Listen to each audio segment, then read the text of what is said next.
খবর আছে রে, খবর আছে। এবার মুক্তিযোদ্ধাদের খবর আছে। 1971 সালে মহান মুক্তিযুদ্ধে যারা অংশগ্রহণ করেছিল তাদের এবার খবর আছে। গতকাল রাত্রে আমি সাংবাদিক মাসুদ কামালের মুখে শুনেছি, যারা 1971 সালে পাকিস্তানের বিপক্ষে মহান যুদ্ধ করে বাংলাদেশটাকে স্বাধীন করছিল, এবার নাকি তাদের গলায় ফাঁসির দড়ি পড়তে যাচ্ছে।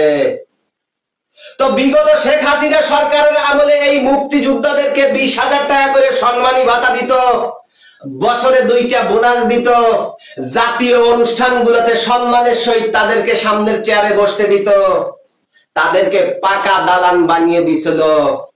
এইগুলো দেখে কিছু লোভী মানুষ অর্থের বিনিময়ে মুক্তিযোদ্ধার সনদ সংগ্রহ করে তারাও কিন্তু মুক্তিযুদ্ধ হয়ে এই সুযোগ সুবিধা ভোগ করছিল। তোমাদের জন্য কিন্তু ফাঁসির দড়ি অপেক্ষা করছে। তাহলে মাসুদ কামালের মুখ থেকে ভিডিওটা একটু শোনেন।